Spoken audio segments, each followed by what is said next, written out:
The emergency council chamber hummed with tension as Ambassador Wei Chen stood before the holographic display. 16 alien species watched him, their translators crackling with impatient voices. On the screen, the dragon world of Raction Prime glowed like a red jewel against the void. "They demand tribute," the Keltharian representative hissed through his breathing apparatus. "Your colony ship violated their sacred boundary. Now we all pay the price." Wei Chen's hands trembled. 3 months ago, the human vessel Prosperity had accidentally jumped through uncharted space, emerging in a region marked only as forbidden territory on ancient star maps. The dragons had responded immediately, not with words, but with action. They destroyed an entire mining station on the border as a warning. "What kind of tribute?" Wei asked, though he already knew the answer, made his blood run cold. "A living offering," the council chairman said quietly. "One human, young enough to learn, old enough to survive. They will keep this person forever. In return, your colonies may remain." The chamber erupted in argument. Some species called it barbaric. Others said humanity brought this on themselves. Wei Chen heard none of it. He could only think of his son. Marcus was 10 years old. Smart, curious, always reading about alien cultures in the colony library. His mother had died when he was 6, leaving Wei to raise him alone while juggling diplomatic duties. The boy understood more about sacrifice than most adults. That evening, Wei Chen sat in their small quarters, unable to speak. Marcus looked up from his datapad, sensing something wrong. "Dad, what happened at the meeting?" Wei tried to find words that would not come. Finally, he simply showed Marcus the council's decision on his tablet. The boy read in silence, his dark eyes moving across the screen. "They want some of my age," Marcus said softly. "It was not a question.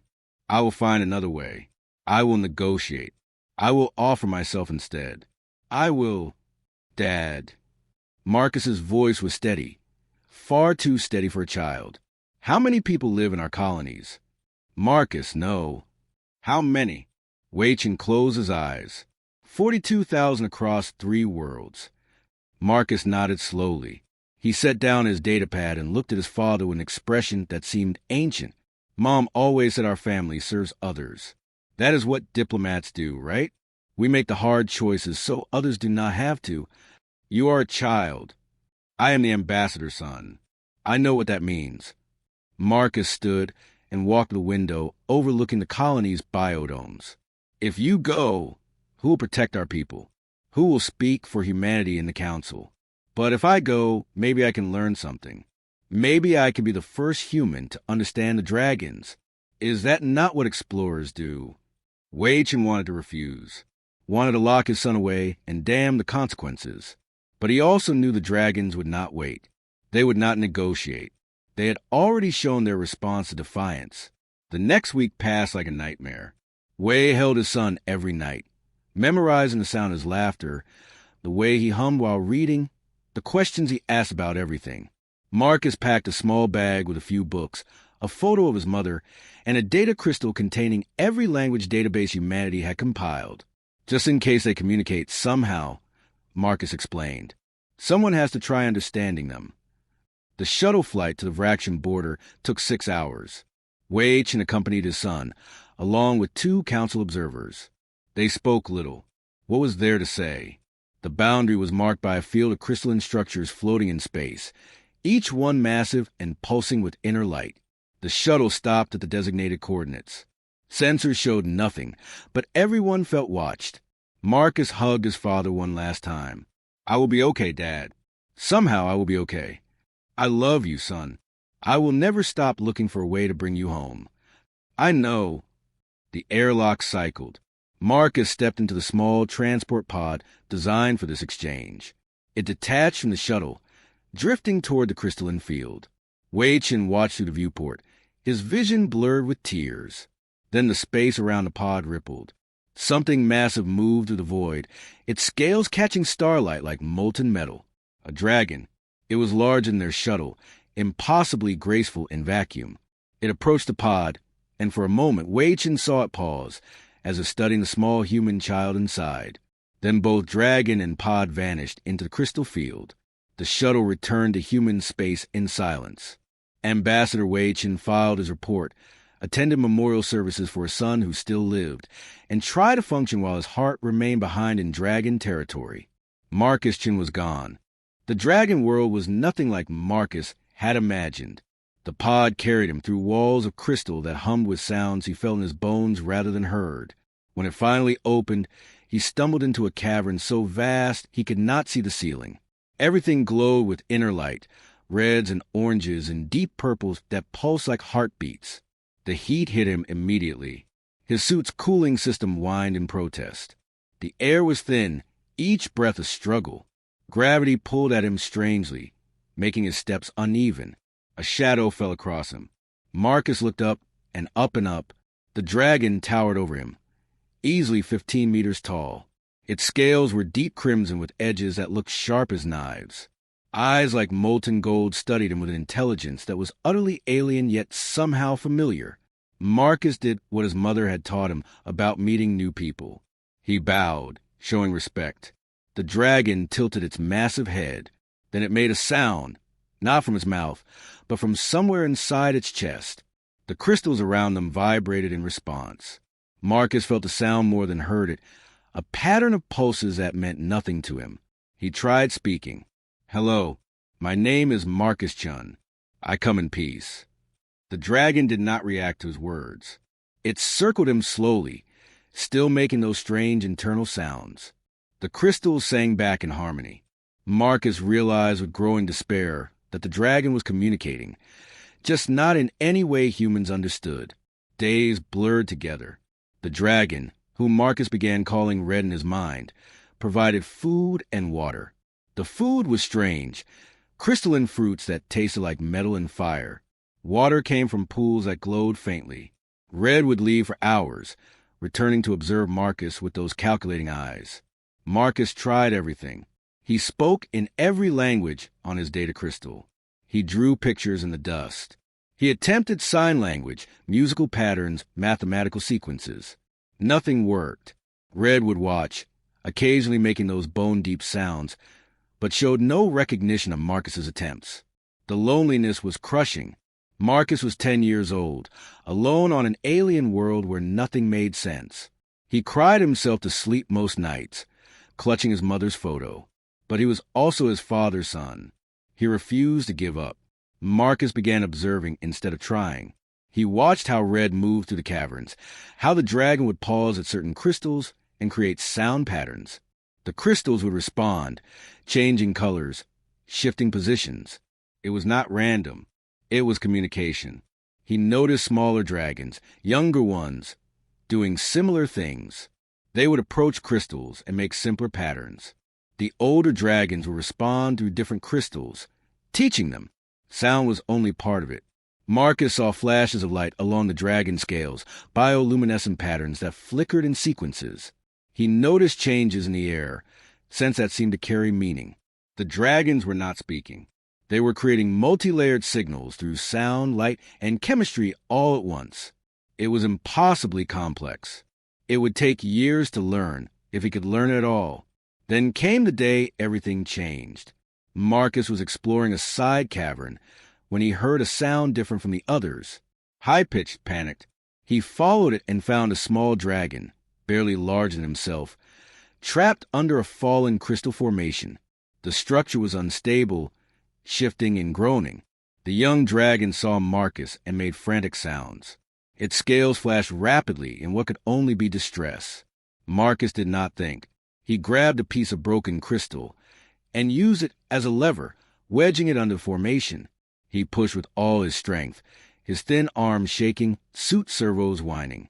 The crystal shifted slightly. The young dragon pulled itself free, just as the formation collapsed completely. Marcus fell backward, exhausted. The young dragon stood over him, its golden eyes wide. Then it did something remarkable. It touched its head gently to Marcus's chest, a gesture that felt universal. Red appeared moments later, moving faster than Marcus had ever seen. But instead of anger, the adult dragon looked between Marcus and the young one. The hatchling made a series of sounds and light patterns, clearly telling what had happened. Red studied Marcus for a long moment. Then the dragon did something it had never done before. It lowered its massive head and touched Marcus's forehead gently, almost tenderly. After that, everything changed. Red began teaching Marcus intentionally. The dragon would create simple patterns in the crystals, then wait for Marcus to try copying them. When Marcus got close, Red would adjust his position, showing him how to stand, how to breathe, how to project sound from deep in his chest. It was still impossibly hard. But now Marcus had something he did not have before. He had a teacher, and perhaps the beginning of a friend. 7 years had changed Marcus Chun in ways his father would never recognize. He stood in the high cavern of the Ember Caste, his skin marked with the honor scars dragons gave only to their own. He no longer needed a cooling suit. His body had adapted, somehow, to the heat and thin air. He breathed in rhythm with the crystals around him, creating harmonic patterns that made the dragons pause and listen. Sarketh, the dragon he once called Red, rested beside him. They were discussing philosophy through the crystal network when the disruption came. A pulse of alarm rippled through every crystal in the cavern. Marcus felt it like a punch to his chest. Dragons across the chamber raised their heads, scales flashing urgent orange and red. Something was wrong in the galaxy beyond their world. Through the crystal network, Marcus received fragmented images. Worlds burning, species fleeing, a darkness spreading through space, consuming everything in its path. The Krethic swarm had reached the outer colonies. Marcus had heard whispers of the swarm through the dragon histories. An ancient evil that devoured civilizations, breaking them down and rebuilding them as extensions of a single hungry mind. The dragons had fought them once, thousands of years ago, and barely survived. They returned. Sarketh communicated through deep resonant pulses. But this is not our concern. We learned long ago that helping lesser species brings only betrayal and pain. Marcus wanted to argue, but he understood dragon logic. They had been burned before by those they tried to save. Trust, once broken, stayed broken for generations. 3 days later, his father's message arrived through the diplomatic channel the dragons maintained but rarely used. Marcus stood before the communication crystal, hands shaking as he activated it. Admiral Weichin appeared, older and grayer than Marcus remembered. For a moment, the man simply stared, not recognizing the tall, scarred young man before him. "Marcus?" his father whispered. "Is that really you?" "Hello, Dad." Marcus's voice was rough from years of making dragon sounds. Speaking human words felt strange on his tongue. His father's face crumbled. "My boy, my son, I thought I would never see you again. I am alive. I am well. But why are you contacting me now?" The Admiral's expression hardened into the military commander Marcus barely knew. "The swarm is 3 weeks from human space. We have mobilized every ship, every defense. It will not be enough. The Galactic Council is fracturing. Half the species have already fled. We need the dragons, Marcus. We need their strength, their weapons, their knowledge. We need you to convince them." Marcus felt his heart tear in 2 directions. "Dad, you do not understand what you are asking. The dragons will not fight for others. It is against everything they believe. Then we die. All of us. 42,000 souls in the colonies. Billions more on Earth. Your friends, your people, everyone you knew as a child." Weichin leaned closer to the screen. "I know what we did to you is wrong. I know we sacrificed you to save ourselves. But I am begging you now, as your father, please try." The transmission ended. Marcus stood in silence, feeling Sarketh's presence behind him. "You cannot ask this of us," the dragon communicated. "We will not risk our people for yours again." "I know dragon history," Marcus replied to the crystals, his patterns perfect after years of practice. "I know the Vel'Karras species promised alliance, then attacked when the dragons were weak from protecting them. I know the betrayal wounded your people deeply. But Sarketh, my teacher, my friend, I must ask you to consider this." He brought forward data through the communication system, projecting it into the crystals. Images of swarm tactics, analysis from a dozen fallen worlds. predictive models of their spread. The swarm does not stop. It does not negotiate. It consumes technology and biology both, learning and adapting with each world it takes. If humanity falls in 3 weeks, the swarm will have human innovation and ingenuity. If the Keltharian worlds fall next month, they gain advanced shield technology. Each species makes them stronger. Marcus let his patterns grow urgent, desperate. In 2 years, maybe 3, they will reach Fraction Prime, and by then they will be unstoppable. Sarketh was silent for a long time. Finally, the dragon created a pattern Marcus had never heard before. It meant something like reluctant acknowledgement mixed with old pain. This information must go to the High Council. They will not want to hear it. They will resist. But you have earned the right to speak before them, honorary member of the Ember Caste. Sarketh's eyes met his. Understand, Marcus Chun, that you may fail. And if you fail, your people will die while we watch from behind our barriers. I know, Marcus said, but I have to try. The High Council chamber was a cathedral of crystal and fire. 12 ancient dragons sat in a circle, their scales bearing the marks of centuries. Marcus stood in the center, feeling smaller than he had in 7 years. These were the eldest, the wisest, the ones who remembered the betrayals that had closed dragon society to the galaxy. Matriarch Velshera spoke first, her patterns so complex they made the entire chamber vibrate. Human who speaks, you request we break our oldest law. You ask us to intervene in conflict beyond our borders. Give us one reason we should not refuse you immediately. Marcus had practiced this moment for days with Sarketh. He knew he had one chance. He created his response through the crystals, making his patterns formal and respectful. Honored Matriarch, I do not ask you to break your law. I ask you to remember why that law exists. Confusion rippled through the council. This was not the argument they expected. Marcus continued, letting his patterns carry the weight of dragon history. 4,000 years ago, the Velkaroth came to you begging for help against the Dread Fleet. You sent your warriors. You lost thousands defending their worlds.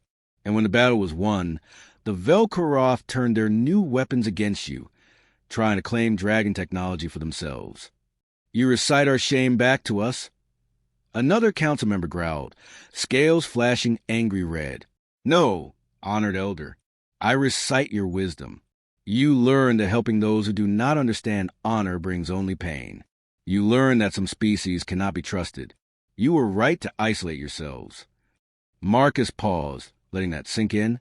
But the Velkaroth were not humanity, and the Dread Fleet was not the swarm. He brought forward the data again, but this time he translated it into dragon understanding. He showed how the swarm worked, how it consumed not just territory but knowledge itself. He showed the pattern of expansion, mathematical and inevitable. The Velkaroth betrayed you because they wanted power. Humanity asked for help because we face extinction. These are not the same. But more importantly, if you let the swarm consume us, they will learn everything we know. Our weapons, our tactics, our determination. They will add it to everything they have already taken from a dozen species. And then they will come here. We can defend ourselves, Velshera stated. Can you? Marcus made his patterns sharp, almost challenging. Honor Matriarch. With respect, you have been isolated for thousands of years. Your weapons are ancient and powerful, but unchanged. The swarm learns from every battle. Every species they consume makes them smarter, faster, more adaptable. By the time they reach you, they will have adapted to counter every defense you have. The chamber fell silent. Marcus could feel the weight of 12 ancient minds considering his words. Finally, Velshera spoke again. Even if we believed you, human who speaks, we cannot trust your people. How do we know you will not betray us as the Velkaroth did? This was the moment Marcus had been preparing for. Then come see for yourselves. Meet my father, Admiral Wei Chun. Meet the human leaders. Let me translate between our peoples. If you sense dishonor, if you see any sign of betrayal, leave. We cannot stop you, but at least look into our hearts before you condemn us to death. And what do you offer as guarantee? Another elder asked. Marcus straightened, creating patterns of absolute certainty. Myself. I have lived among you for 7 years. You have taught me honor, strength, and wisdom. If humanity betrays the dragons, then I have failed as your student and as a bridge between worlds. Do with me what honor demands."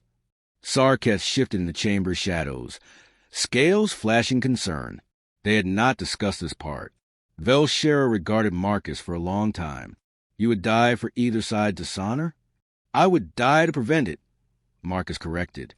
"I am human by birth and dragon by teaching. If I cannot help both my peoples find trust, then I deserve neither." The matriarch closed her eyes, consulting with the other elders through patterns too subtle for Marcus to follow. Minutes passed like hours. Finally, she spoke. "We will meet with your human leaders. I myself will come, with Sarketh and 2 honor guards. You will translate every word, every gesture, every intention. If we sense deception, we leave. If we sense betrayal, we respond as honor demands. But we will look human who speaks, because you have earned this much." Marcus bowed deeply, relief flooding through him. "Thank you, matriarch. I will send word to my father immediately." "Do not thank us yet," Velshera warned. "Bringing humans and dragons together may prove harder than fighting the swarm. You may have just promised the impossible." "Perhaps," Marcus agreed. "But 7 years ago, speaking dragon was impossible too. I learned." The meeting nearly ended in disaster before it began. Admiral Wei Chen had arranged a gathering aboard the flagship Endeavor, humanity's largest vessel. He thought the Grand Conference Hall would impress the dragons. Instead, Matriarch Velshera took one look at the enclosed space, and her scales flashed warning colors. Dragons did not meet in boxes. Marcus quickly intervened, translating the matriarch's distress.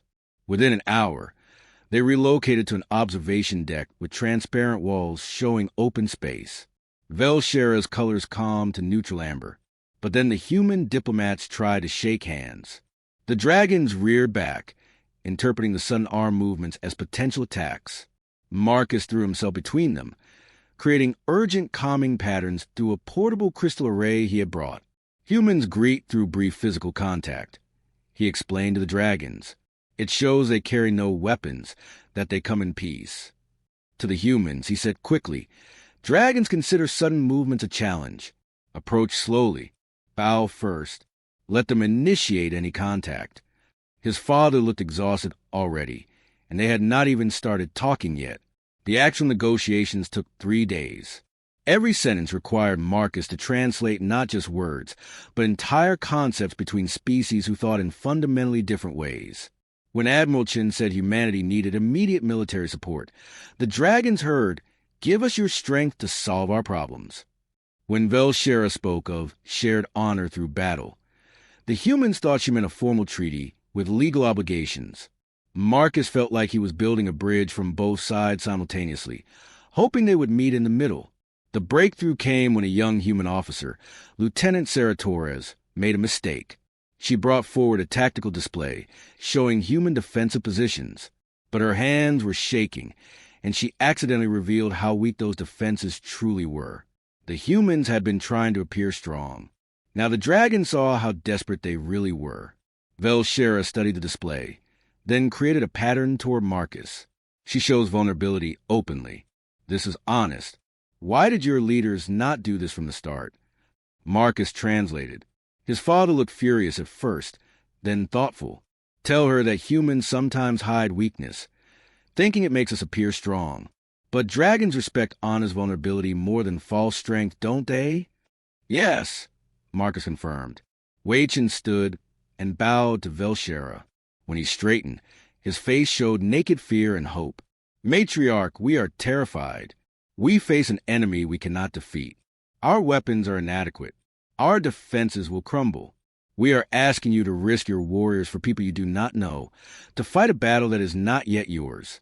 We have nothing to offer except our gratitude and our word that we will stand beside you when your own time of need comes." Marcus translated carefully, adding emotional weight through his crystal patterns. Velshera's eyes widened slightly. Then she created a response that made Marcus's heart soar. "Now you speak with honor. We will fight beside you, Admiral Chun. Not because we must, but because facing death with courage is what honorable beings do. The alliance formed that day changed everything.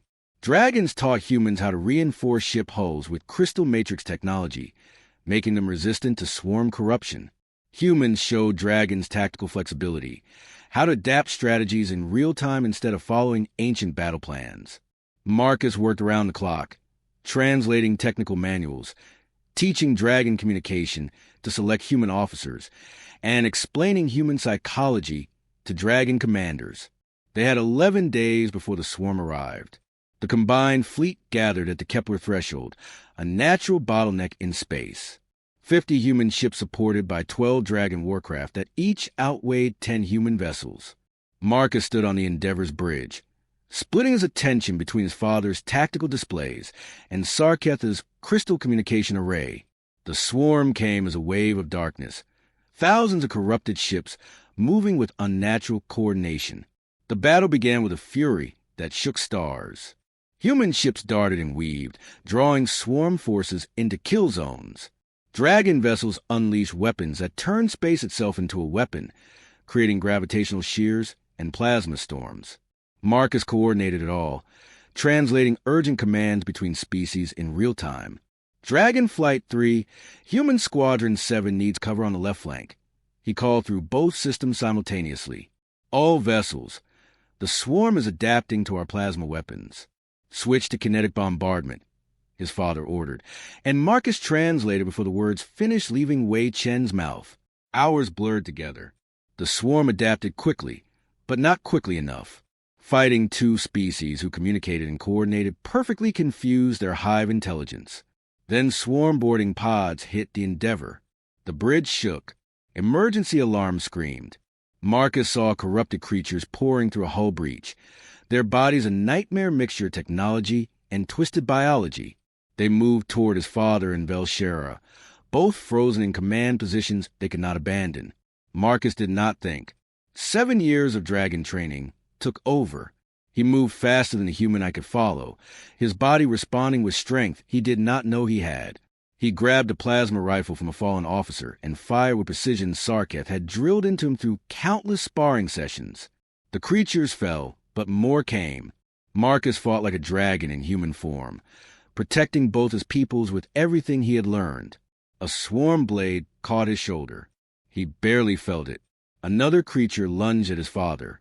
Marcus threw himself between them, taking the hit meant for Admiral Chun. Pain exploded through his chest. Marcus fell, his vision darkening. The last thing he heard was Sarketh's roar of rage, the dragon crashing through the bridge wall to reach his student. Marcus woke 3 days later in Medical Bay. His father sat beside him, holding his hand. Through the window, he saw dragons and humans working together to repair the fleet. The swarm had retreated, their coordinated intelligence confused by losses they could not adapt to quickly enough. "We won," his father whispered. "Because of you. Because you taught us to speak as one." 6 months later, Marcus stood before the first class of the Interspecies Cultural Academy. 20 human students sat beside 20 young dragons in a chamber built to accommodate both species. Some humans were nervous. Some dragons were skeptical. But they were all there, ready to learn. Marcus smiled, creating a welcoming pattern through the crystals, while speaking words his human students could understand. "Welcome," he said in both languages at once. "Today we begin learning to bridge worlds." Outside, human and dragon ships patrolled together, guarding a galaxy that had learned the power of unity. And Marcus Chun, the boy left for dragons who returned speaking their language, finally felt completely at home in both his worlds.